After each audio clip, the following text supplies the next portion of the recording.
오늘은 지난번에 이어서 불교의 사상에 대한 마무리를 짓도록 하겠습니다. 그래서 우리가 교과서상으로는 지난번에 106페이지, 107페이지 근처에 이야기를 했네요.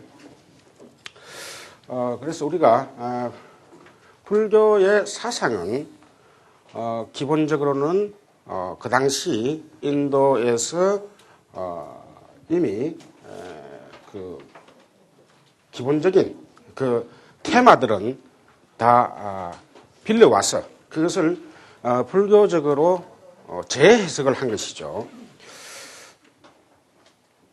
그래서 이제 이 괴로움이란 문제, 우리가 사성제에 제일 처음 나오는 게 고성제죠. 괴로움이라는 문제. 그래서 불교에서만 이런 고통의 문제를 테마로 한 것이 아니라 이미 인도 당시에 그 당시에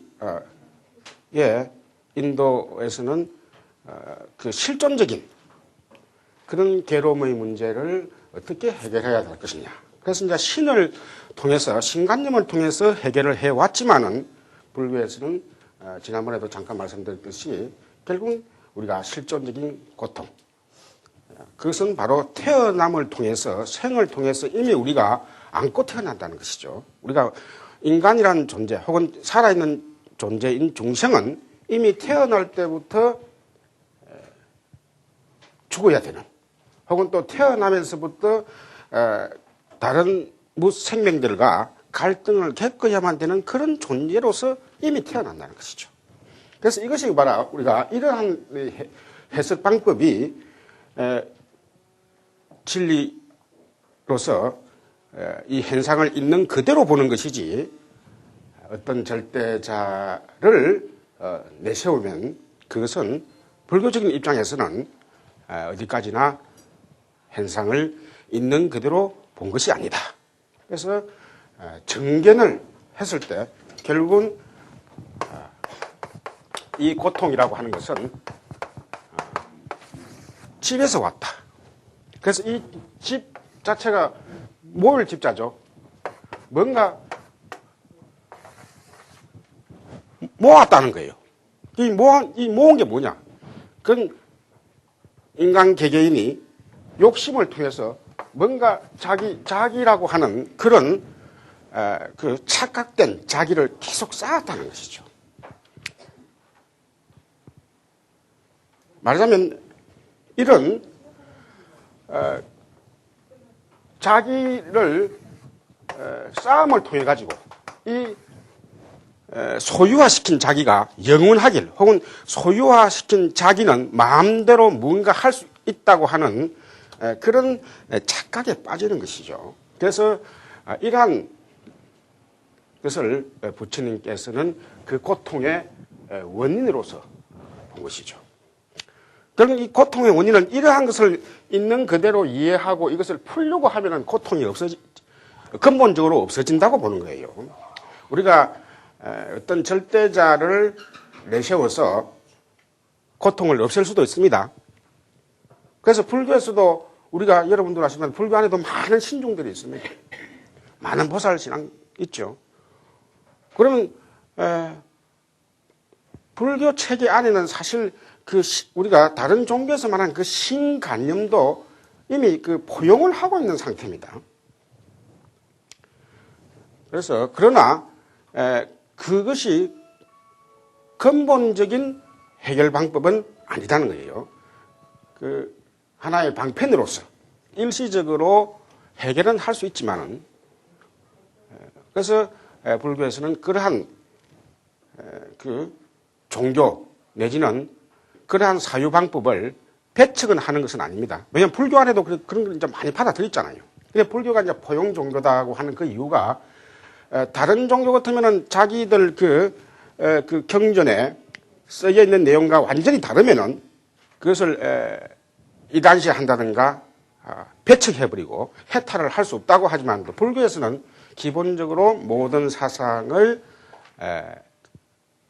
어느 정도 그 자리매김을 해줍니다. 자리매김을 해준다 이 말하면 그것을 절대화시키지 않는다는 것이죠. 그래서 이제 각자 우리가 마치 인간이 그 각자 자기 지위를 있는 그대로 인정을 하게 되면은 그 사람이 앞으로 나아가야 될 방향을 잘 잡을 수 있듯이 거기에다가 가도 마냥 그 부활을 시키지 않고 혹은 또 가소 평가를 하지 않고 있는 그대로 하게 되면 그 자기 나아갈 방향을 보게 된다는 거예요. 자, 그래서 이런 괴로움의 원인을 결국은 자기 안에서 찾는 것이죠. 바깥에서 찾는 것이 아니라 결국은 자기가 이렇게 모아가지고 그 고통을 근본적으로 만든다는 거예요. 우리가 이렇게 이제 설명을 하면은 보통 또 학생들이 그런 질문도 합니다. 나는 좀 그래도 세상을 좀 잘 살려고 그러는데 주위에서 나를 가만두지 않는다. 예를 들면 사회 구조가 너무 복잡하고 말이지. 직장 가면은 그 직장 스트레스니 등등 이런 것들이 나를 고통스럽게 한다. 나는 내 혼자 같으면 참 이 세상 잘 살 자신이 있다. 그런데 남들이 나를 가만두질 않는다. 그 고통의 원인이 나한테 있는 것이 아니라 분명히 이건 바깥에 있는 사회적인 구조에 있는 거 아닙니까? 이렇게 묻는 사람들도 들어 있습니다. 그러나 이제 불교에서는 그래서 고통의 원인이 나한테 있다고 하는 것은 그 근원을 따질 때 나한테 있다는 거예요. 그렇다고 해서 사회 구조적인 그런 모순을 불교에서 무시하는 게 아닙니다. 사회 구조적인 그 모순을 근본적인 고라고 안 보는 거예요. 그래서 비록 사회 현실이 어렵더라도 자기의 마음가짐에 따라서는 얼마든지 그 사회 구조적인 현실을 자기가 사회 개혁은 못 하더라도 자기가 혁명가는 못 되더라도 혁명가 된다면 자기가 솔선해가지고 사회 전체를 바꾸는 건 아니에요. 적어도 자기 개인은 그런 사회의 어려운 환경 속에서도 거기에 매몰되지 않는다는 거예요. 그러니까 자기가 스스로 그 현상을 보는 마냥 그 사회 현상을 보는 주체가 되는 겁니다. 내가 사회에 끄달리 가는 것이 아니라. 이게 이제 여러분들이 이게 힘든 방법이죠. 사실 이제 우리가 불교가 여러분들이 어떤 데는 참 불교가 쉬운 것 같으면서도 어떤 데는 어렵습니다. 그 어렵다 한 게 뭐냐면 자기가 자기 컨트롤, 자기가 자기 제어를 해야 되는 게 이게 어려운 거예요. 여러분들이.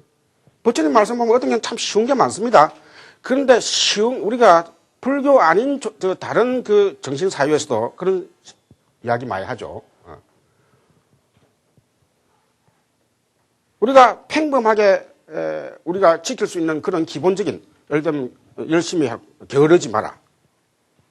게으르지 말라 하는 것은 80세 되는 노인도 아지만도 알고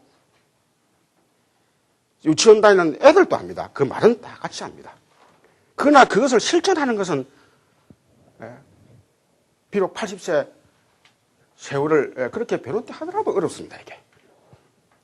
그래서 우리가 다른 내 아닌 다른 절대자를 내세워 가지고 불교를 어떤 한 방향으로 이끌게 하게 되면 어떻게 보면 그게 쉬울 수도 있습니다. 그게. 그래서 우리가 어떤 그 종교적인 흔히 말하는 서양적인 의미에서 그런 종교적인 그런 하나의 그 엑스터션 뭔가 항홀하고 뭔가 정상적인 사람을 뭔가 그 하나의 우리가 흔히 매너리즘이라고 그러죠. 일상에 너무 단조로움. 아침에 일어나서 또 그 복잡한 차를 타고 직장에 와야 되고 직장에서는 또 그 정해진 그 단조로운 생활 속에 또 집에 와야 되고 하는 이런 너무나 단조로운 생활을 하다 보니까 뭔가 인생이라는 것이 아주 익사이트하고 뭔가 아주 흥분되고 특수한 경험을 해야만이 그 인생을 잘 사는 거로 그렇게 생각하는 경우가 많습니다.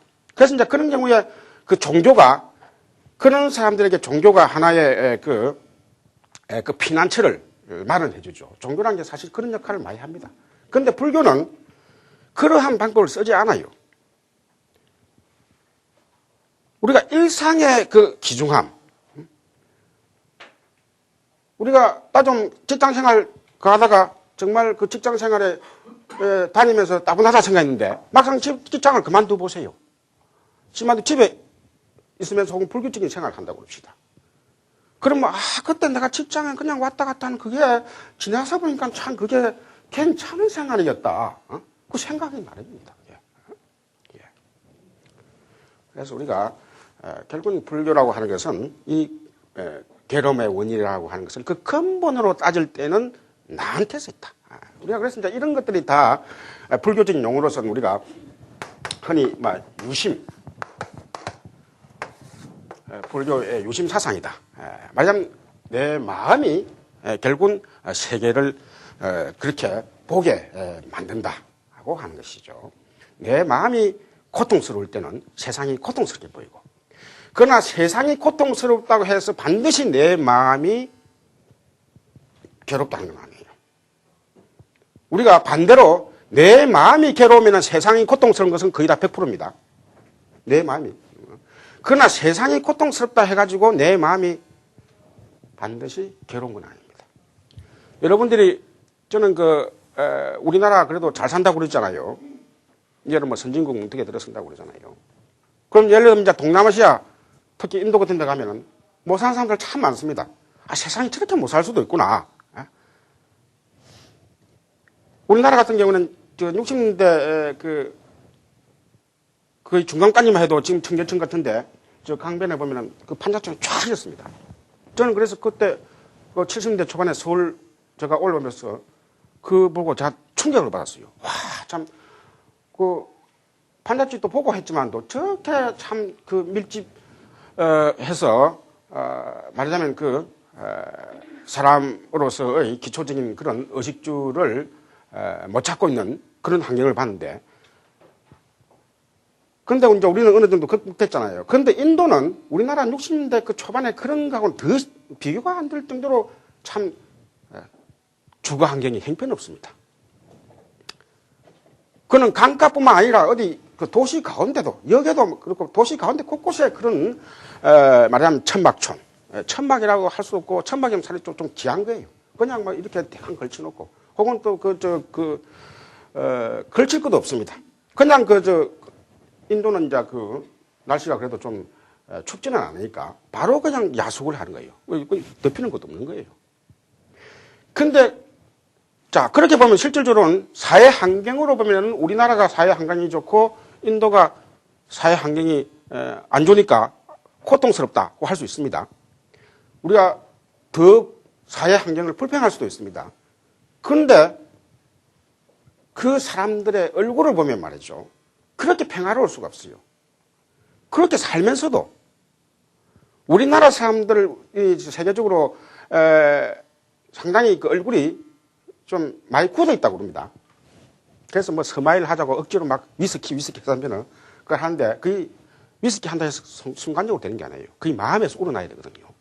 암만 얼굴이 못생겨도 그 얼굴 못생기보다 사실 마음에서 우러나는 그런 행복감이 더 그 사람의 그 인상을 더 좌우합니다. 사실. 그런데 인도는 그렇게 못 살아도 얼굴은 정말 우리나라에서 그런 얼굴을 발견하지 않습니다. 저는 그래서 인도 쓸 때 그래서 놀랐어요. 우리나라에서 발견할 수 없는 얼굴이다. 그게 이제 뭐냐면은 그 사람들이 그 사회 환경이 그렇게 어렵더라도 우리나라 같으면 예를 들면 그 환경 때문에 그 환경에 매몰되고 그럽니다. 그런데 그 사람들은 그 환경에 매몰되지 않아요. 그 사람들은 그래서 이제 그 종교, 힌두교라고 하는 그 종교의 우리가 그 종교의 위대함이 또 건드려 있습니다. 그러면서 그 힌두교가 갖고 있는 그 포용성, 사실 힌두교는 말이죠. 말이 힌두교지 신을 내세웠지만은 불교적인 색채를 많이 띠고 있습니다. 그 초창기 힌두교는 우리가 불교가 일어날 당시에 초창기 힌두교는 우리가 불교에서 부처님께서 경전에 비판하듯이 그런 그 절대적인 그런 신의 이미지가 강했지만은 후대의 힌두교도 불교의 영향 혹은 또 다른 종교 사상의 영향을 받으면서 많이 그 신관념이 많이 약화됐어요. 그래서 그 말 그대로 불교의 구조가 말하자면 이 번뇌를 떨친다고 하는 내가 번뇌를 떨친다고 하는 그 구조를 많이 띄고 있는 것이죠. 그래서 그 사람들이 특히 이제 그 인도 사람들 그 정신 세계를 좌우하는 게 마음의 안정입니다. 그래서 그 마음을 안정시키는 가장 대표적인 그 사상이 뭐냐면 이 윤회 사상입니다. 그래서 그 107페이지 윤회와 업 이렇게 돼 있죠. 윤회와 업. 말하자면 그 사람들은 그렇게 어렵게 살아도 보는 안목이 하나의 한 생만 한정해서 보는 것이 아니라 과거 전생에서부터 미래까지 여러 그 생의 그런 구조로서 보는 것이죠. 그래서 지금이 어렵더라도 그 어려운 것을 스스로 감수를 합니다. 예. 감수를 하면서 내가 이렇게 내 스스로의 위치를 잘 지키고 내 맡은 바 직분을 충실히 하면은 다음 생에는 내가 나아질 것이다. 다음 생에 나아질 것이다. 고 하는 그런 하나의 그 희망이 있는 것이죠.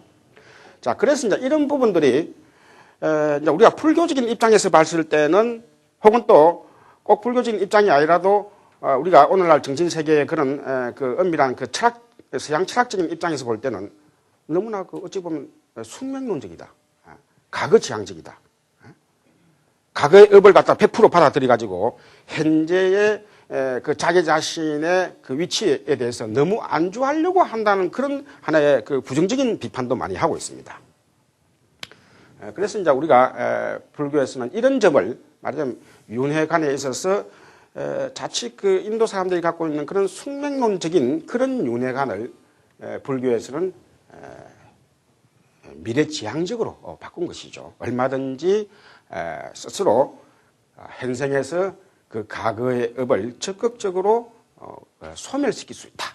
말하자면 단순히 현재라고 하는 것이 과거의 업을 소화시키는 것이 현재가 아니라 현재라고 하는 이 순간, 지금 찰나, 우리가 가장 극한으로 보면 이 찰나 자체가 벌써 이미 내 자신이 그 다음 생을 바꿀 수 있는. 그래서 우리가 보통 과거에서부터 이런 쭉 우리를 구성하는 여러 인연들이 이렇게 이제 흘려 들어오죠. 우리가 불교에서는 강물 비유를 많이 듭니다. 이 강물이라는 게 상당히 그 불교를 이해할 수 있는 그 좋은 방법이면서 또 부처님도 많이 인용을 했어요. 우리의 존재라는 것은 이 강물이거든요. 그러니까 나라고 하는 이 현재 이 순간. 자, 이 순간이죠. 이 순간을 이루기 위해서 많은 그 강물 안에 물방울들이 많죠. 혹은 또 탁한 물, 맑은 물 이렇게 많이 있죠. 그러면서 얽히고 설키고 그때 그 순간 얽히고 설키고 해가지고 여기 단계까지 왔습니다. 따지고는 이 현재 이 순간은 과거의 이런 하나의 그 결과로서 이겠지만도 여기에서 그냥 이 찰나라 하는 것이 단순히 과거에서 미래로 통과시키는 통과문이 아니라는 거예요, 이게. 무슨 말이에요? 내라고 하는 존재가 과거의 그런 나를 구성하는 인연법들을 다 받아주고 나는 그냥 어서 오십시오. 다 미래로 가는 이 통과문이 아니라는 거예요. 적극적으로 닫고 열고 개폐하고 할 수 있는 여가장치가 되어 있기도 하고 또 어떤 경우는 여가장치가 고장이 나가지고 더 악하게 될 수도 있고 하는 여러 이런 적극적인 그런 작용을 할 수 있는 우리가 오늘날 치면 여러 가지 개폐 장치를 통해서 과거에 나한테 오는 잘못된 그런 습성들, 그걸 이제 우리가 악한 종자들 미리 우리가 그것을 퇴치시킬 수 있다는 거예요. 이게 현재. 그래서 사실 불교에서는 이런 그 윤회와 업에서 사실 우리가 뭐 꼭 이렇게 뭐 프로테지로 퍼센트로 따지면 좀 그러니까 이상하지만 좀 이해하기 쉽게 한다면 과거를 3이라 보면 사실 현재라는 것은 그 3대 7의 비율로서 현재가 더 강하다는 것이죠. 그래서 우리가 숙명론 같으면은 10대 제로가 되겠죠. 현재를 제로로 보이고 과거를 그냥 그대로 받아들이는 그 상태가 되지만도 실질적으로 불교에서는 그 현재 이 찰나의 자기 자신이 그래서 이제 과거도 자기 자신의 과거도 잘 알아야 되는 거예요. 우리가 정견을 한다. 또 혹은 또 우리가 육신통에서 숙명통이 있습니다. 이제 외도들도 숙명통을 한다고 그러죠. 우리가 보통 신통으로서 좀 그 세속적인 게 타심통하고 숙명통입니다. 물론 이제 그 천안통, 타심통, 숙명통 이 세 가지가 되는데 천안통이라 하는 것은 이제 그 공간을 넘나드는 것이죠. 우리 인간이 갖고 있는 사람의 그 육신의 눈 같으면은 예를 들면 봐도 우리가 한 2km 정도밖에 못 보지만도 천안통이 열리면은 또 넘어서 본다는 것이죠. 이 공간적인 한계를 극복하는 게 천안통이라 할 것 같으면 시간적인 한계를 꿰뚫는 게 이 숙명통입니다. 과거를 보는 것이죠. 근데 불교에서는 우리가 여러분들이 보통 보면 세속 어떤 그 점술가들 이래 보면은 미래를 예측한다고 있는 사람들이 불교를 빙자해가지고 모시기는 부처님을 모시면서 혹세무민하는 경우를 많이 볼 수 있습니다. 그런데 불교 기본 이론으로서는 미래는 불교에서 예측할 수 있습니까? 없습니까? 미래는 예측할 수 없습니다. 미래를 예측할 수 있다고 하는 불교는 결정론에 빠져버려요.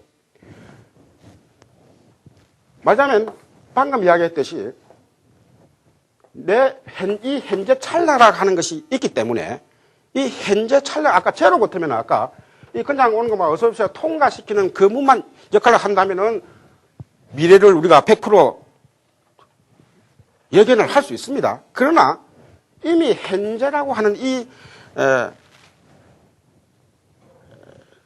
그 자기의 단계, 말하자면 그 조정을 할 수 있는 단계가 이미 있기 때문에 이 현재에 어떻게 자기가 활동하느냐에 따라서 미래가 달라집니다. 이렇게 정해져 있는 것이 아니라 이 방향 어느 범위로서 좁은 범위로 가야 될지 넓은 범위로 가야 될지 하는 것은 결정되지 않은 것이죠. 그래서 사실 우리가 불교를 빙자해가지고 미래를 100% 예견한다는 사람은 그거 다 거짓말을 생각하는 거예요. 그거는. 혹시 무민한다 생각합니다. 그러나 우리가 그래서 이제 숙명통이라 하는 거예요. 불교에서 그래서 그 외도들의 그 신통 중에서도 숙명통을 그래 받아들이는 이유가 숙명통 과거를 가는 거거든요.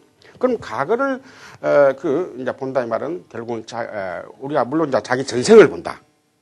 혹은 또 이 시간 같으면은 이 생 같으면 자기의 앞 시간을 본다 하는 그런 의미죠. 자, 그래서 결국은 그 신통은 자기 전생을 봐가지고 전생을 고친다든가 이런 게 아니라 과거는 고칠 수가 없죠. 이미 그랬으니까. 결국은 그 자기 과거를 알을 통해 가지고 내가 현재에 처신할 수 있는 가장 적절하게 처신할 수 있는 방안이 선다는 것이죠. 그래서 우리가 이런 우리가 불교에서는 결국 그 당시 인도의 윤회 사상과 업사상을 받아들이지만은 그것을 마냥 글자는 그대로 받아들이지만은 안의 내용은 완전히 바꿔버리는 것이죠. 그래서 그래서 이제 우리가 이 숙명론을 부처님께서도 비판하는 그게 바로 이런 윤회 내지는 업사상. 그래서 인도 사람들이 못 사는 사람들이 나는 막 전생에 그 팔자 때문에 내가 못 산다. 그 다음에 또 내 계급이 이렇다. 사실 이게 우리가 인도가 이날 이 시까지 그 계급제도가 타파가 안 되고 있는 것도 사실 우리가 그 힌두교의 그 부정적인 측면, 아까 긍정적인 측면은 그 어려운 환경 속에서도 그다음에 그 사람들이 얼굴을 참 편하게 할 수 있는 그런 긍정적인 측면도 있지만은 먼 남목에서 볼 때는 결국 이제 불교가 그 인도 땅에서 결국은 빠져나왔기 때문인 거예요. 불교가 계속 있었다고 할 것 같으면은 불교의 업사상으로서 뭔가 좀 미래지향적인 해석을 해야 될 것인데 내가 지금 예를 들면 못 산다 하면 그것은 과거의 업을 100% 탓으로 돌리는 것이 아니라 내가 과거에 비록 내가 못 살게 될 수 있는 조건으로 됐다 하더라도 얼마든지 내가 현재의 노력 경력에 따라서 바꿀 수 있다. 그래서 사실 우리가 이 서양이나 동양이나 혹은 또 서양 사람들이 우리나라에 사실 좀 오래 좀 머문 사람들이 하는 이야기가 한국은 진짜 어떻게 보면 시끄럽고 그래도 살만한 동네다. 왜냐하면 한국은 그 취위 변화가 아주 그 최근에 많이 그 바뀐 그런 그 세대거든요. 우리나라만큼 이 짧은 그 시간 동안에 성장을 한 나라가 없거든요, 실제로. 아무 그 나라에도 없습니다. 그러면 이게 한 30년 동안 경제 성장이 압축적으로 일어나다 보니까 못 살던 사람이 잘 살게 되고 하는 이런 그 역동이 많이 일어난 것이죠. 그래서 사실 우리가 이런 그 점들이 바로 불교가 갖고 있는 그 가거라고 하는 것은 어디까지나 거기에 대해서는 하나의 자기가 내 인생을 앞으로 살아가는 데서 하나의 참조사항이지 그 가거에 빠질 100%에 빠질 그런 업이 아니라는 것이죠. 그래서 우리가 특히 그 요사이는 그래도 좀 불교 교리가 어느 정도 알려져 있어가지고 그래도 불교 신자라 하면 어느 정도 이제 업사상을 이해하지만 사실 몇 년 전까지만 해도 불교를 믿으면서도 그 업을 그냥 내 팔자다. 힌두 문화에서 생각하는 그 업사상하고 불교에서 업사상 별로 차이가 없었어요. 그래서 부처님께서는 이런 그 윤회와 업을 적극적으로 해석을 하셨다. 그 다음에 108페이지, 109페이지, 그거는 여러분들이 뒤에 시간이 있으면 말이죠. 이 109페이지 제일 위에 보면 밀린다 빵하라고 하는 그 책이 있습니다. 그 책 제목이 있습니다. 이게 밀린다 왕 문경이라 해가지고 한글로도 번역이 되어 있습니다. 여러분들이 대성경전을 보면은 처음 접하는 사람들은 상당히 접근하기 힘듭니다. 접근하기 힘들 뿐만 아니라 거기에서 얻는 것도 거의 없을 수가 있습니다. 근데 이 밀린다 왕 문경은 초기 경전이면서도 상당히 문답식으로 해가지고 불교 사상을 아주 좋은 비유가 많습니다. 이게 하나의 물론 이제 우리가 부처님 당시에 그 아함경전은 아니지만은 그 아함경전에 나오는 그 여러 사상들을 문답을 통해 가지고 나가세나라고 하는 그 스님과 밀린다라고 하는 그 왕 사이에 그 불교가 뭐냐? 만약 그 왕이 초보자라고 자처를 하면서 그 스님에게 질문을 합니다. 질문하면서 그 불교 사상을 아주 쉽게 잘 풀어내었습니다. 그래서 어떤 불교 경전보다도 요 밀린다 왕경을 보면은 불교 사상에 가장 가까이 빠르게 접근을 할 수 있습니다. 여기에 이제 우리가 방금 윤회라는 문제와 윤회라는 문제가 불교적으로 어떻게 비유가 되는가? 그 다음에 무아사상. 물론 이제 이러한 것들은 우리가 여러분들이 그 교리 다른 과목을 통해서 상세히 가기 때문에 여기서는 어디까지나 조금씩 변증만 올리는 걸로 하겠습니다. 그래서 이제 그 윤회를 하면서 한다는데 만일에 그 윤회를 하게 되면 그 주체가 있을 텐데 그럼 무아사상이라고 할 때 그 아가 주체가 없는 것이 아니냐 하는 그런 문제가 불교 교리사에서 하나의 중요한 테마로서 등장을 합니다. 그래서 우리가 정통 힌두 사상에서는 아트만이라는 그 고정불변한 존재가 있기 때문에 그 고정불변한 존재가 옷을 갈아입듯이 윤회를 한다. 이렇게 하면 그건 설명이 간단해요. 그래서 일반 사람들이 알아듣기는 그게 더 알아듣기는 좋습니다. 어떤 고정적인 주체가 있어가지고 이 바깥에는 아무리 변해도 이 생과 생을 이동하면서 바깥은 안만 변해도 이 안은 변하지 않기 때문에 이 아가 이 아트만이 윤회의 주체다.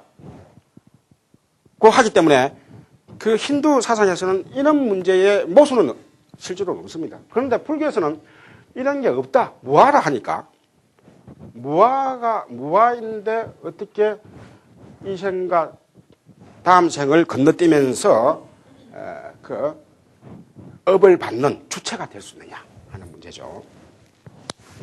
자, 그래서 이런 문제는 그 시간이 그 상당히 지금 요하는 그 내용이기 때문에 여러분들이 그 다른 시간을 통해서 충분히 또 다른 교수들이나 혹은 또 저 같은 경우는 또 다른 과목을 통해서 그 시간이 있으니까 일단 요는 게 문제가 된다. 그래서 이제 이때 불교에서 아라고 하는 것은 완전히 없는 아가 아니다. 그 정도만 알아놓으면 됩니다.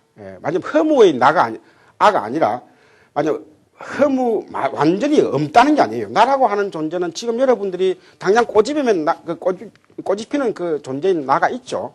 그래서 그 현실적으로 고락을 느끼는 나까지를 부정하는 것은 아니기 때문에 그런 의미에서 그 윤회의 주체가 될 수 있다. 그래서 고정불변한 이런 실체는 없더라도 전체적으로 아까 이 강물이 이렇게 흘러가듯이 이 개별자적인 구성인 여러 업들이 그 흐름이라고 하는 그 업이 그 이생과 정생을 쭉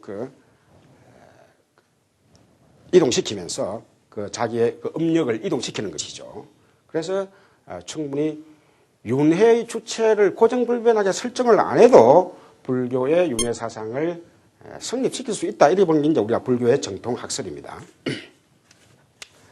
자, 그 다음에 넘어가면은 그래서 그 방금 109페이지가 이제 그런 문제가 있습니다. 109페이지. 그래서 여러분들 책에는 이 책의 저자는 이런 문제가 어렵기 때문에 답변이 곤란하다고 하는 그런 측면이 나와 있지만은 사실 불교 대성불교로 전개되면서 많은 불교의 논전이 만들어지면서 우리가 불교에서의 그런 그 심식, 우리를 구성하는 그런 심리 현상들이 복합적으로 충분히 그때 이합집산을 하면서 윤회의 주체가 될 수 있다고 이렇게 보는 거예요.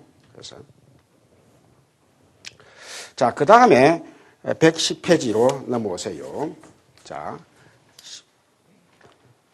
번뇌멸진. 여기서는 아까 이제 고집멸도에서 우리가 멸도에 해당되는 겁니다. 아까 앞에까지는 고집, 말하자면 고통이라고 하는 현상과 그 고통이라는 현상의 원인이 결국은 그 집에 있었다. 자기 자신의 그 과도한 그 집착, 혹은 또 있는 것도 아닌데 있는 것으로서 착각을 한 그런 집착이 있었다고 그랬죠. 자, 그런 집착을 이제는 그 원인을 알고 풀어 헤치면은 멸진의 단계에 간다는 것이죠. 그래서 여러분 책에 110페이지이고 110페이지 밑에서 둘, 넷, 여섯, 일곱, 여덟째 줄 보면은 그 설명을 잘 해놨습니다. 우리가 흔히 불교를 처음 접하는 사람들이나 혹은 또 그 불교에 대해서 그냥 도외시하는 사람들이 이 멸하면은 그냥 한자로 보면 없어질 매자니까 그냥 없어지는 거다 이렇게 생각을 많이 합니다. 그냥 뭐 존재 자체가 없어지는 거다 이렇게 생각합니다. 존재 자체가 아니라 어디까지나 없어지는 것은 번뇌일 뿐이지 나의 생활 자체는 일상생활 그대로 있습니다. 이게 여러분들이 불교라고 하는 것이 아까 그 도를 통하면은 어떤 세속과 다른 어떤 청정한 곳에 간다 할까 그런 거로 생각하기 쉬운데 이 멸이라고 하는 것이 그래서 속체를 멸하고 어떤 그런 측면으로 가는 거로 자꾸 비약을 하는 경우가 많아요. 그러나 이때 멸이라고 하는 것은 어찌나 그 대상이 번뇌를 멸하는 겁니다.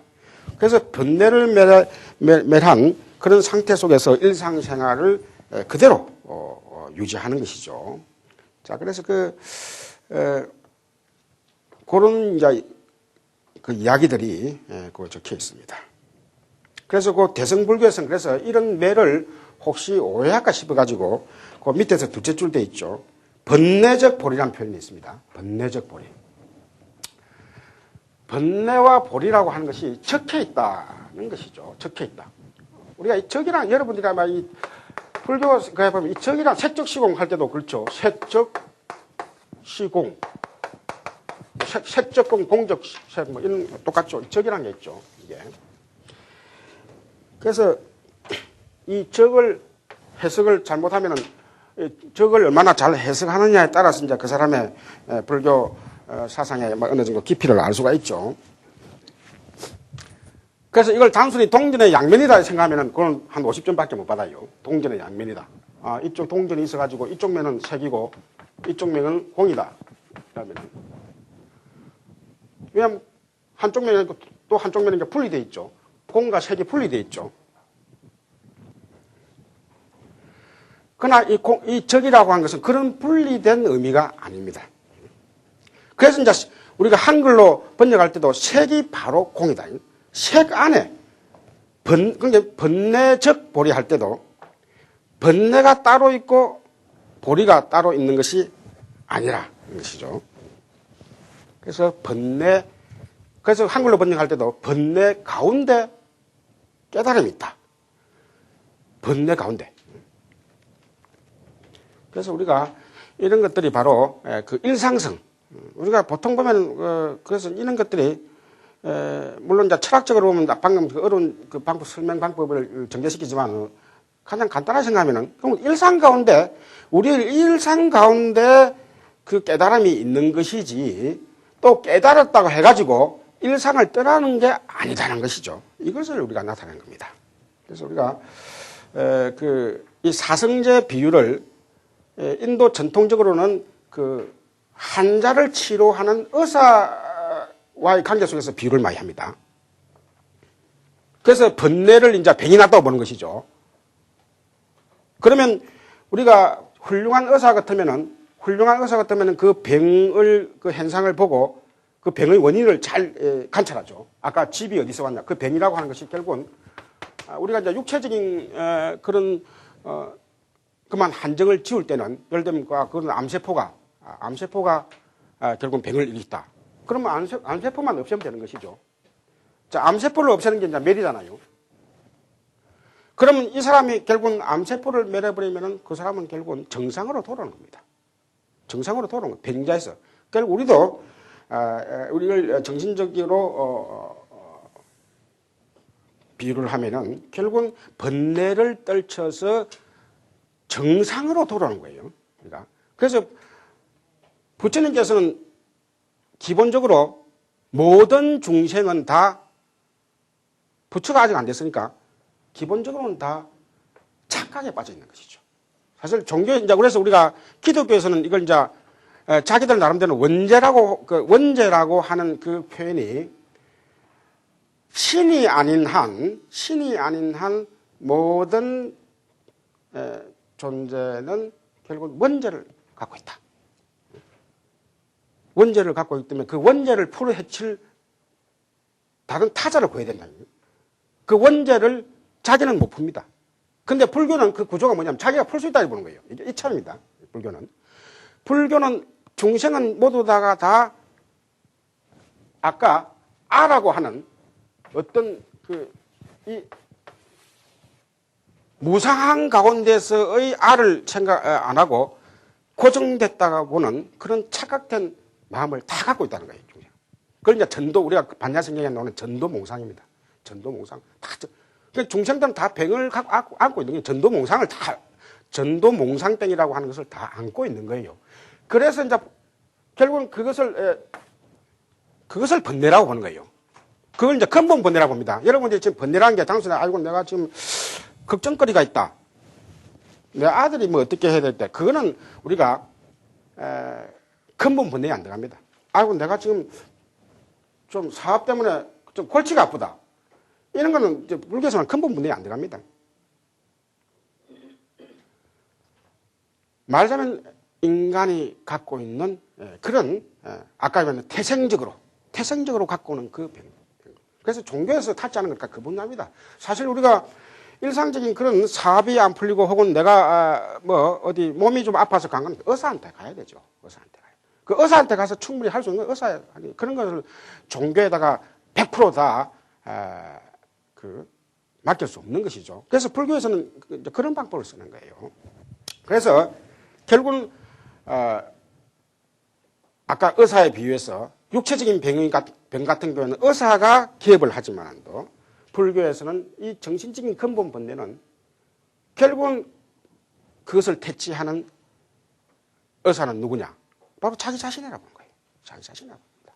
어디까지나 자기 바깥에 훌륭한 사람이 있다 하더라도 그 사람은 하나의 좋은 자이고 하나의 참조자일 뿐이지 결국은 자기 자신이 스스로 그것을 체득을 해야 된다는 겁니다. 그래서 이제 우리가 다음 장에 나오는 이제 실천, 선정이랄까 등등 자선이랄까 이런 이제 자기 치유법을 자기가 스스로 그 자세를 틀어앉는 거예요, 이렇게. 자, 그래서 이런 우리가 대승불교에서 그 111페이지 사바적 정토라 이 말은 또 맞습니다. 사바 그거는 적강토라 나와 있죠. 사바 세계와 깨달음의 세계. 뭐냐면 이 사바 세계라면 세속의 세계죠. 세속의 세계와 부처님의 세계. 그 적강토라. 여러분 그냥 뭐 적강토라고 나와 있죠. 부처님의 세계를 적강토라고도. 이 적광이란 말이 여러분들 알죠? 적이라는 것은 아주 고유할 정자죠. 그래서 우리가 열반을 원적, 적정 이렇게도 표현합니다. 열반을. 여러분들이 자꾸 이렇게 종교라고 하는 것이 막 떠들고 해가지고 막 노래 부르고 장구 치고 난리를 치야만 이게 종교인 걸로 그렇게 생각하셨지만도 실질적으로 불교에서는 그런 방법을 쓰지 않는 것이죠. 불교에서는. 만약 고요한 가운데서 더 자기의 신부를, 자기 가슴을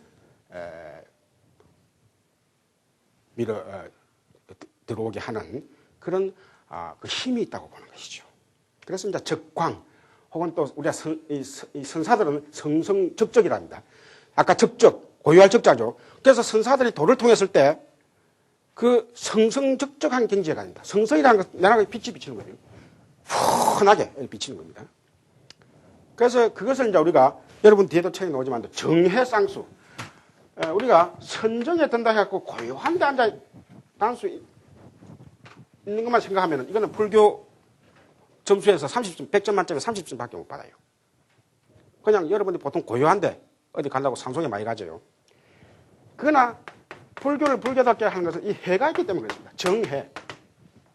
우리가 그래서 이제 개정해 이걸 사막이라고 합니다. 앞에까지 붙여가지고 개정해. 그래서 우리가 개라고 하는 것은 어려이 다 지키는 걸로 생각하고 제가 신자면 제가 신자대로 또 출가 선임 같으면 다 기본적으로 지킨다 생각하죠. 또 종교마다 다 개를 다 갖고 있죠. 그런데 불교가 만일에 이 해가 없이 요 단계에 머물다 해서 불교가 탄생을 못했습니다. 부처님께서 그래서 이제 그 수행을 하시면서 그 선정주의자들을 벗어나죠. 선정주의자들을 벗어납니다. 선정주의자들을 벗어나게 하는 그 원인이 가장 그 하나의 계기가 뭐냐면은 선정을 들었을 때는 내가 마음이 편하고 번뇌가 없다 말이지. 내가 산속에 절에만 가면은 마음이 편하고 참 좋은데 절 문 밖에만 딱 놓으면은 서로 차 타더라고 막 싸움을 하고 말이지.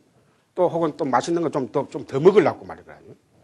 절 바깥에만 놓는다 그랬더니 또 막 아이고 절에 온지면 한잔 하고 가자 해가지고 또 살초발거든데 보면은 절 갔다 오는 사람들이 더 술을 더 많이 먹어요. 또 이게 또 그렇게 뭐 큰 건 없지만은도 다 우리가 불교에서는 또 다 감사 않으니까 그러나 또 다른 종교인들이 볼 때는 이거는 불교는 이게 도대체가 이게 무슨 종교냐 말이야 이게. 그런데 사실 이렇게 어떤 장소에 갔을 때 혹은 자세를 잡았을 때만 자기 마음이 편하다고 할 것 같다면 그것은 불교 아닌 종교가 엄청나게 많습니다. 그런 종교는. 그래서 부처님께서는 이거 틀다. 그래서 사실 해라는 게 그래서 우리가 일상으로 돌아간단 말이죠. 일상. 불교가 일상적인 종교다. 결국은 아까 적광할 때 적에 해당되는 것이 정이 되는 것이고 빛에 해당되는 게 해가 됩니다. 그래서 선정을 하면서도 우리가 여러분들 보면은 종교 가는 사람들이 보통 보면 말이죠. 어떤 종교든지 말이에요. 종교를 잘 믿으면 사람의 얼굴에 빛이 납니다. 어떤 종교는 대부분 신흥 종교 여러분 보세요. 그 TV 영상물 나는 대부분의 신흥 종교의 강신자들 보면은 얼굴이 엄침합니다. 막 찌그러드는 건 잘 괜찮은데 아주 엄산해요. 엄산해가지고 TV를 끄고 싶어요. 못생긴 거는 참 어떻게 잘 보면 또 귀엽습니다. 요새는 개성시대가 돼갖고. 근데 엄침하게 해가지고 말이죠. 이 꿈에 나타나가지고 있어도, 물론 이제 꿈에 나타나도 대체할 수 있는 또 힘은 있지만도. 그래서 그래서 불교란 게 여러분들 보면 조용한 걸 생각하죠. 그렇지 않습니다. 아까 생각한 게, 참 불교는, 이 떠들썩한 가운데서도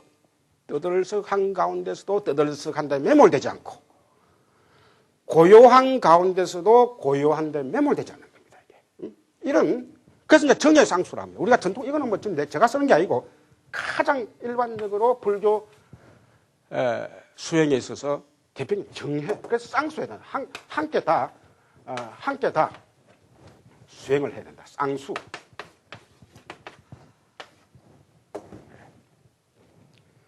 그래서 이것을 또 다른 말로 말하면 정산일려라는 표현을 씁니다. 정산. 정에 들었을 때 하고 정에서 나왔을 때, 우리가 이 산자가 깰 산자입니다. 우리가 어떤 회의를 하다가 회의를 갈 때 산회한다고 그럽니다. 정회, 산회를 표현하시죠. 자, 정에 들었다가 정에 판 겁니다. 이게 이제 우리가 일상생활입니다. 그래서 정에 있으나 산에 있으나 항상 일려가 돼야 된다. 정산일려라고 합니다. 그래서 이게 정산일려. 그래서 이 중국에서도 말이죠. 중국의 선사들이 결국은 중국 사람들도 참 대단한 사람들이잖아요. 그 사람들 쪽수도 많고 하다 보니까 많이 불교에 달라듭니다. 근데 워낙 중국적인 사고방식에 젖어 있다 보니까 이 사람들이 불교를 정통으로 이해하는 데 상당히 오래 걸립니다. 그 선입견이 남아있었기 때문에. 중국적인 사유 구조에다가 자기들 우월의식이 남아있어가지고 그 오랑캐 나라의 인도 불교를 좋은 거는 같은데 그걸 다 중국적으로 해석을 합니다. 그런데 그러다 보니까 자기 자업자득으로서 아주 늦게 불교의 진수를 겨우겨우 깨우칩니다. 선사들도 그렇고 교학자들도 그렇습니다. 그래서 선사들이 뒤에 가면 그냥 팽상심이 또라고 하는 팽상심. 이 팽상심이 들어가면 일상심입니다. 일상의 마음 가운데서 항상 마음이 여여한 상태가 됩니다. 여러분들이 사업을 하시는 분은 사업을 하시는 분, 가정생활 하시는 분, 그릇 씻을 때도 그릇 씻는 거 따로 있고 또 내 마음 닦는 거 따로 있는 게 아닙니다. 저도 이 그릇 씻는 거 좋아합니다. 그릇 씻다 보면은 이걸 그릇 씻는다 생각하고 그릇 씻는과 동시에 내 마음도 씻긴다. 아주 기분이 좋습니다. 그릇 가만히 놔두면 여기 보면 아이고 저 그릇 씻고 빨리 내가 자선을 해야 될 텐데 빨리 저 뒷방에 가서 내가 다리 틀고 앉아 자선을 해야 되겠는데 그릇 저거 귀찮아 죽겠네. 그럼 그 사람 정산인려가 되는 게 아니에요. 그릇을 씻고 그릇을 씻는 그 자리가 바로 씻으면서 바로 마음을 다잡을 수 있는 것이죠. 더구나 그릇 씻는다는 하나의 상징적인 해는 얼마나 좋습니까? 물질적인 때를 벗기면서 내 마음에 때린단 말이죠. 여러분들이 거울을 보고 자기 얼굴에 때 벗게 되죠. 그와 마찬가지로 부처님을 예경하면서 자기 마음의 때를 벗게 되는 거예요. 그래서 보통 다른 외도들은 부처님께 저랑 우상숭배다 그렇게 생각하죠. 그 불교를 몰라도 한참 모르는 거예요. 부처님 여러분, 아까 전에 또 불교는 기본적으로 부처님을 모시는 데 있는 거 아니에요. 만약에 부처님을 모시는 데 궁극증이 있다 그러면 그건 다른 종교와 별 차이가 없습니다. 이름만 부처님이고 또 다른 종교의 신이지. 그러나 불교에서는 부처님은 쉽게 말하면 거울입니다. 자기 마음의 거울입니다.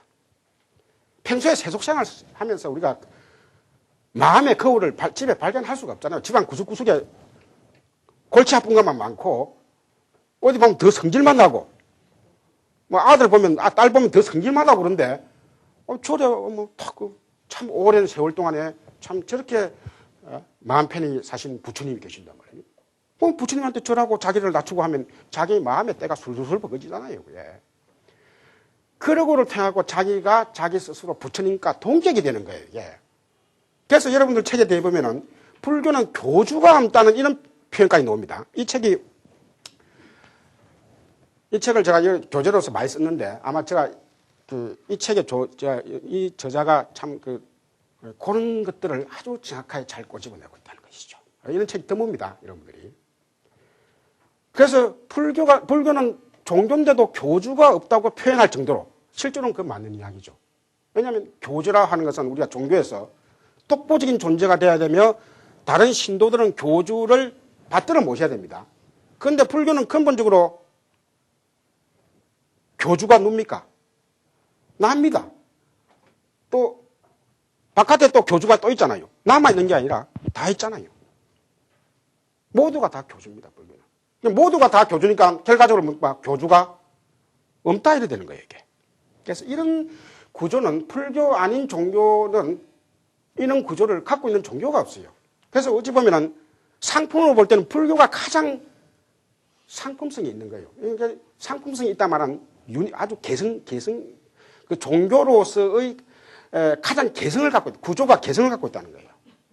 예를 들면 절대자를 중심한 종교는 상표 이름만 바꿨지. 예를 들면 우리가 라면에도 무슨 롯데라면 없죠.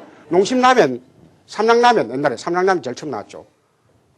뭐 또 빙그레, 또 내가 이렇게 하면 또 다 들미줘야 또 욕을 안 해야지. 그러면 전부 다 보면 신라면도 있고요. 그러면 이름 볼 때 이름만 다 달라지 다 근본적으로 뭡니까? 라면이잖아요. 라면이잖아요. 발음이 좀 이상하죠. 그 혹가다 특히 통신으로 는 사람 내 발음이 좀 가다른데 저는 저 밑에 그 남쪽 사람이 돼가지고 이 발음이 남쪽 사람들이 좀 발음이 조금 어릴 때부터 습성이 잘못돼가지고 그런 점이 있습니다. 그래서 아무튼 그래서 그 상표 이름만 바꿔가지고 뭐 나는 독보적이다. 그러나 불교는 그런 의미의 종교가 아니라는 것이죠. 그래서 우리가 이런 불교를 이해하는 데 있어서는 자기 자신의 병을 알고 참 어려운 이야기입니다. 자기 자신이 자기 자신의 병을 알고 또 약도 먹어야 되니까 이게 한편 생각하면 귀찮을 수도 있습니다. 누가 와서 입을 벌려갖고 약을 떠미주면 좋겠고 또 한데 그게 유혹되기 쉬운 게 인간입니다. 왜냐하면 인간은 약하기 때문에. 그래서 부처님께서는 인간은 약하지 않다. 너희들 전부 다 할 수 있다. 부처님은 자기 자신을 완전히 독재자식으로 자기만 그렇게 안 했습니다. 우리가 보통 보면 맛있는 거 있으면 실제로 그 맛있는 걸 음미하려고 하면 자기 혼자 먹어야 된다고 그러죠. 저는 그 말만 들었어요. 저 혼자 먹는 게 아니라 어떤 법도 아주 참 즐거움 같은 것도 갈 때는 자기 혼자 그걸 즐겨야만이 진정으로 참 그 맛을 알 수 있다. 등등등 이런 말을 하는데 부처님께서도 그런 유혹이 없었겠어요. 그 부처님도 유혹이 계셨으니까 우리가 초전 법륜하기 전에 그 망설이는 그런 대목들이 나오죠. 그 청렬한 대목. 거의 참 인간적입니다. 내만 갖고 싶은 그 욕구가 있잖아요. 그 입각을. 근데 그걸 다 풀어 헤쳐버렸잖아요. 그러면서 풀어 헤치는 방법에 있어서도 내 풀어 헤쳐줬으니까 너희들 나한테 다 예경을 해라. 내 풀어 헤쳐줬으니까 너희들 다 내가 일방적으로 했으니까 너희들은 해야만이 앞으로 나의 나라에 함께 있을 것이다. 그런 방법을 하셨죠. 부처님의 일생을 보면은 그게 단조롭긴 것 같고 어떻게 보면 별 큰 게 없는 것 같지만도 사실 거기에 아주 무한한 일상생의 진리가 일상 가운데서의 그 진리가 들어있는 것이죠. 자, 그래서 이런 번뇌의 멸진을 하는 구체적인 방법으로서 112페이지, 113페이지 거기 나와 있죠. 그래서 이 선정, 그 다음에 계와 율 있는데 우리가 이 선정, 뇌야나 라고 하는데 사실 인도 사상의 기본이 이 선정에 있습니다.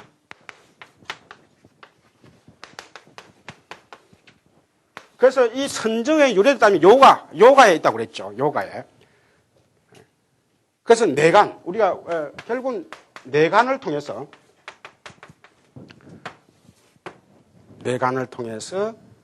자기 자신의 그 근본 본래, 그것을 이제 우리가 교학에서는 분별심이라고 그럽니다. 대상심이라고 그러고. 대상심. 그 분별심을 내가 전생에부터 갖고 온다는 것이죠. 그걸 이제 우리가 흔히 중생심이라고 합니다. 전생에서부터 태생적으로 분별의식을 갖고 태어난다는 것이죠. 그래서 그렇다고 해서 분별의식을 갖고 태어난 그걸 그대로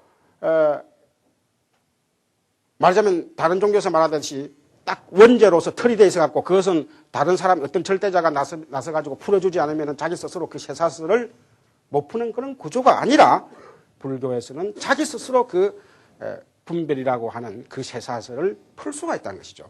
그래서 그 풀 수 있는 가장 적절한 방법이 바로 이 선정입니다. 선정. 아까 정의 쌍수란 게 그 말이에요. 그래서 여러분들이 오늘날은 그래도 좀 명상이라는 이름으로도 많이 소개가 되죠. 결국은 우리가 자기 스스로 마음을 다잡음으로써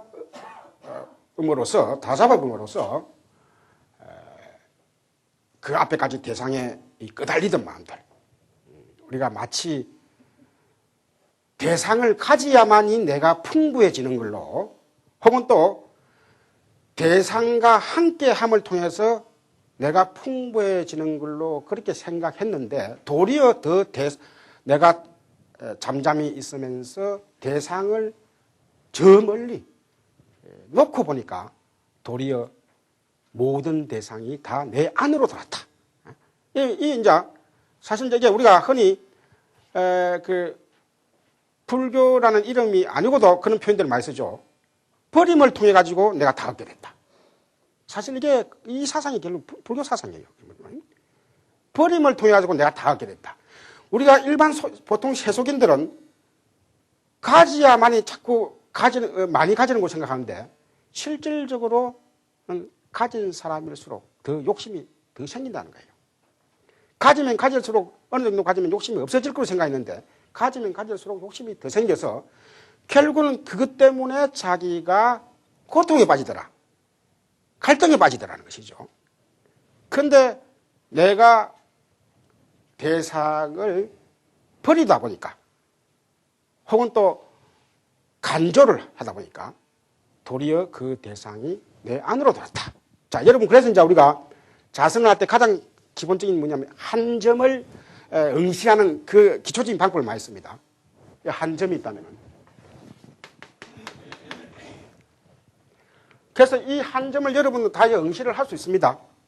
그래서 처음에는 이 한 점을 보면은 이게 거리가 벌써 5m, 10m 이렇게 떨어져 있죠. 이렇게.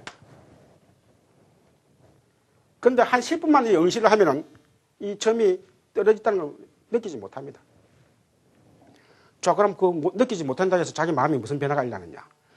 이걸 자꾸 하게 되면 자기도 모르게 그 앞에까지 자기를 싫어하던 사람들, 혹은 또 싫어하던 물건들이, 그 물건들은 응시를 안 했는데, 이런 트레이닝을 하다 보니까, 이런 훈련을 하는 과정에서 자기 머리의 구조가 바뀌어버린 것이죠, 이게. 말하자면 분별심이 많이 정화가 되는 거예요. 그래서 우리가, 그래서 이제 불교에서는 이제 그런 것들을 다, 그 심소, 선심소와 악한 심소가 있는데, 혹은 선심소의 대표적인 것으로 뭐 여러 가지, 이 해라는 것도 이제 이게, 그냥 우리가 이 글자로 쓰면 막 지혜 이렇게 되지만 또, 불교 심리학으로 가면 이런 게 전부 다 선인이, 악인이, 해, 혹은 탐이라고 하는 게 이 다 하나의 그 마음의 그 요소가 됩니다. 인자가 됩니다. 마치 여러분들이 물방울이 그 상류에서 흘러가지고 막 이 구르고 구르면서 하루까지 흘러가듯이, 우리라고 하는 존재는 살아있는 존재는 기본적으로 색과 물질이라고 하는 색법과 마음이라고 하는 신법, 물질이라고 하는 그 물질 색법과 마음법, 신법도 그래서 여러 가지로 다 나눌 수 있죠. 이게 마치 물방울이 구르듯이 구르고 구르면서 나의 순간순간을 지나갑니다. 여러분들 한순간에 좋은 생각을 했다 한순간에 갑자기 또 악한 생각을 하려고 또 한순간에 또 마음이 평정되고 그러죠. 그게 마치 물이 뒤엉켜 하듯이 우리 몸을 끊임없이 이렇게 흘러갑니다. 그러면서 또 바깥에 무슨 인연을 만나면은 친구는 예사말을 했는데 친구는 예사말인데 자기는 그 듣기를 아주 자기를 자존심을 상하게 하는 그로 또 확 잡아 당깁니다. 그럼 그 자기 마음에 벌써 그 심소가 마음의 인자가 이미 과거의 업력으로서 그래서 이제 그 과거가 영향을 미치는 거예요, 자기한테.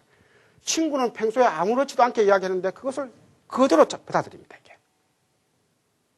자, 그래서 이제 이게 아까 이제 그런 응시를 통해서 마음의 평정하는 그런 자선법을 통해서 그런 악종자들을 하나하나 퇴치해 나갈 수 있다는 거죠. 그러니까 자기가 자기를 치료한다, 치유한다는 게 그게 뭡니다. 그래서 불교에서는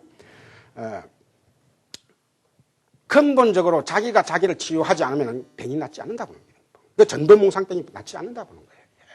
그래서 물론 훌륭한 사람이나 스님들 만나가지고 설법도 듣고 하지만 그거는 어디까지나 인연법으로서 자기가 자기를 치유하는데 하나의 보조 역할을 할 뿐이라는 것이죠.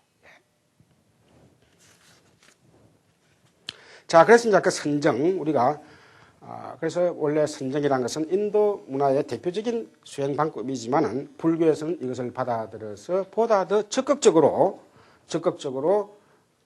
자기 자신을 치유하는 방법으로. 그래서 우리가 이 선정법을 다른 신을 중심으로 한 그런 신관념과도 연관을 시키면은 선정을 통해서 신과 같이 할 수 있다. 우리가 범하 인류가 될 수 있다.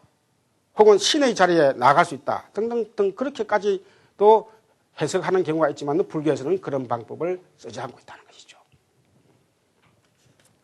그 다음에 113페이지 개화율.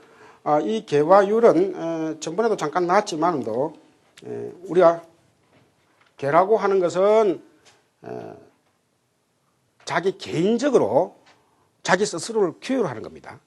그래서 신라라고 하는 그 표현도 여러분 그 밑에 오죠. 그 원어가 113페이지 둘째 줄에 그 신라라고 하는 게 그 원어인데 이 원어의 뜻이 뭐냐면 이게 그러니까 비유로서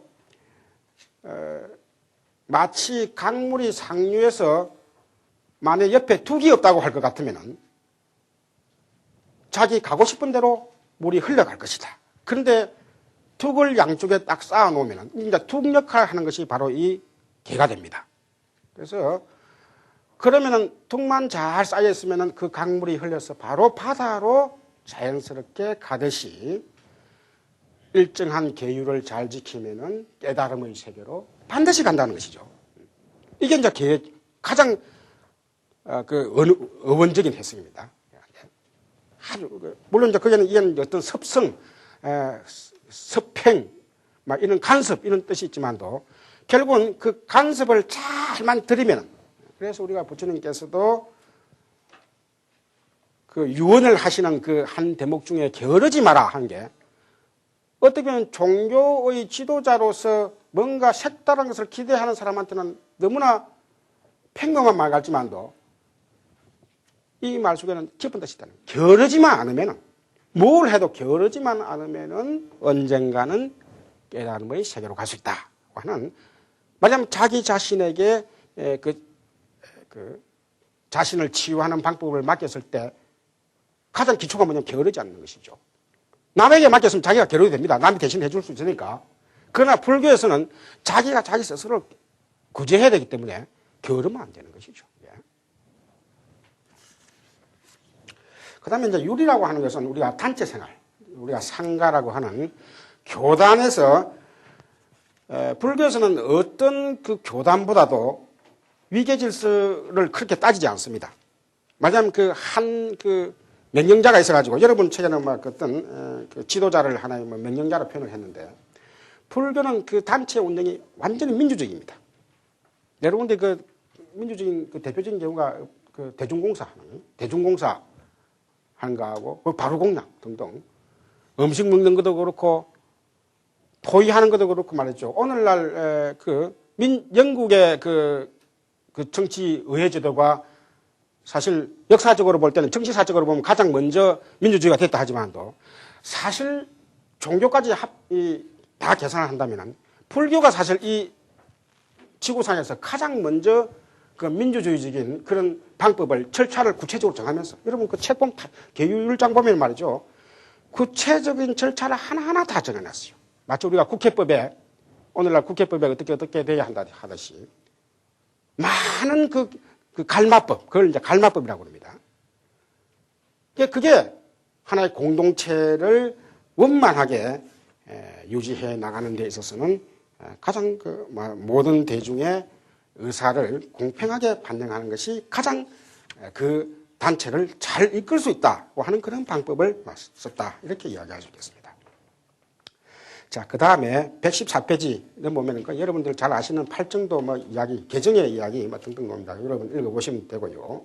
그 다음에 115페이지 중도와 자비. 우리가 이 불교의 사상을 표현하는 방법으로서 아까 삼법인도 있었지만도 그러나 삼법인보다도 그 불교가 전개되면서 더 핵심적인 용어로 등장하는 것이 이 연기법하고 중도입니다. 실제로. 삼법인은 초기 불교를 이야기할 때 흔히 삼법인 이야기를 많이 하고 대승불교까지 통틀어서 이야기할 때는 특히 이 중도를 더 많이 씁니다. 연기보다도 연기법도 쓰지만 연기법은 사실 대승불교가 전개되면서 그 표현하는 방법들이 여러 가지가 바뀝니다. 그러나 이 중도만은 바뀌지 않고 다 연결되죠. 그래서 우리가 중도 있고로 연기다고 하는 그런 논수도 있죠. 이 용수 논사가. 그런데 우리가 지금의 단계에서 여러분들이 이 중론인데 중도. 여러분들 이제 조금 제가 시간 관계에서 조금 날렸습니다. 중도를 할 때 가장 먼저 우리가 기초적인 단계에서 생각할 게 뭐냐면 여러분 책에도 잠깐 나오지만도 이 중요한 내용입니다. 중도란 게 그냥 가운데 길이 아닙니다. 말 그대로 우리가 문자대로 하면 중간이지만도 그러나 그 뜻으로 볼 때는 중간이 아닙니다. 맞아요. 우리가 오늘날 좌우 표현 많이 쓰죠. 그러나 좌우의 중간이 중도가 아닙니다. 그래서 우리가 여러분들이 초기 경전을 기다마 아주 주의 깊게 읽으신 분들은 그런 문구가 나옵니다. 부처님께서는 극단에도 머무르지 말고 가운데도 머무르지 말라는 표현이 되어 있습니다. 가운데도. 따져보면 우리가 좌우를 선택 안 하고 그걸 우리가 보통 할 때 해석분자라고 그러죠. 이쪽 장점 기회 봐가지고 이리 가고 저리 가고 하려고 중간을 택하는 사람들이 있습니다. 자, 그걸 본 거죠. 그래서 우리가 이 중도라고 하는 것은 가장 적나라한 방법으로서는 모든 주의 주장이 다 상대성을 띠고 있다. 이 중도를 다른 말로 말하면 상대성입니다.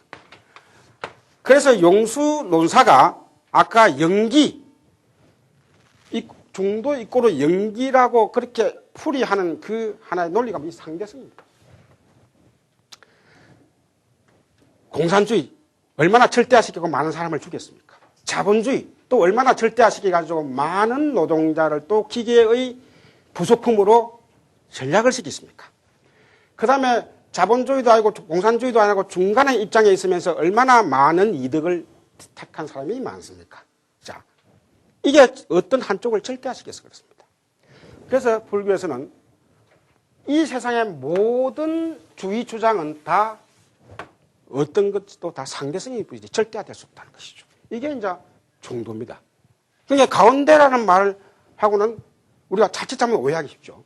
여러분들이. 그래서 이것을 말하자면 사랑으로 우리가 확대를 시키면 나라고 하는 존재는 나만이 중요한 것이 아니요.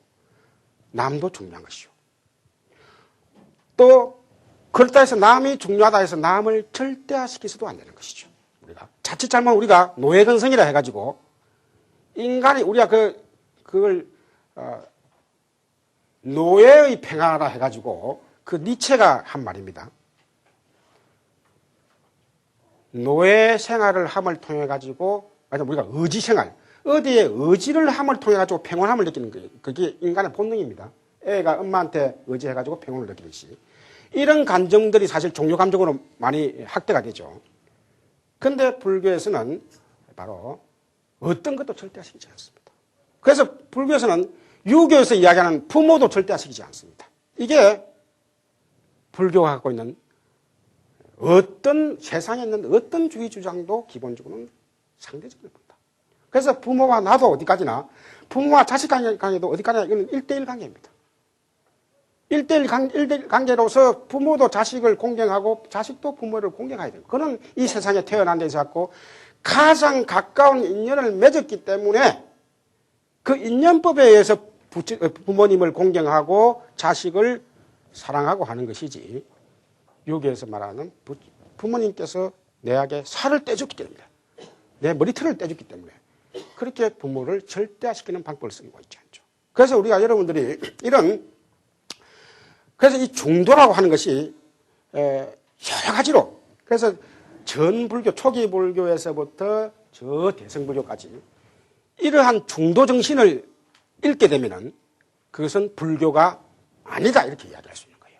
그러나 중도 정신을 갖고 있으면서 응용을 하는 것은 불교다 이렇게 이야기할 수 있죠. 그래서 이런 점들은 좀 어려운 이야기지만 또 앞으로 여러분들이 대승불교를 아마 또 하면서 이야기할 기회가 있을 겁니다. 자, 그러면 이제 그 자비는 당연히 이거는 아까 중도라고 하는 것은 하나의 그 이치를 이야기한다 했다면 자비라고 하는 것은 기본적으로 그 이치를 깨우치고 나서 혹은 이치를 터득하고 나서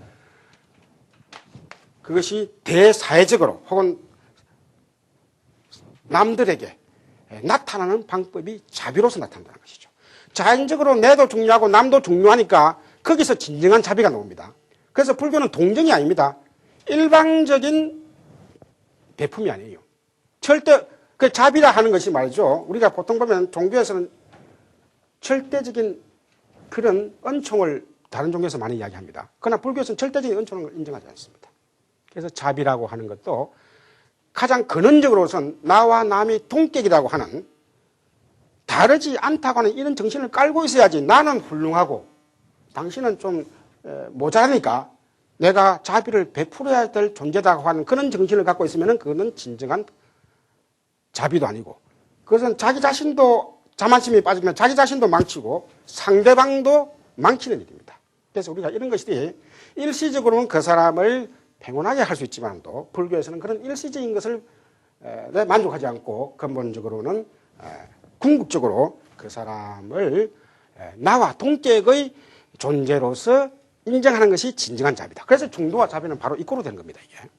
그러나 시간이 좀 다 돼가서 더 이상 진도를 못 나가겠습니다. 천상 이게 그 116페이지 그걸 또 나가놔야 되겠네요. 이상입니다.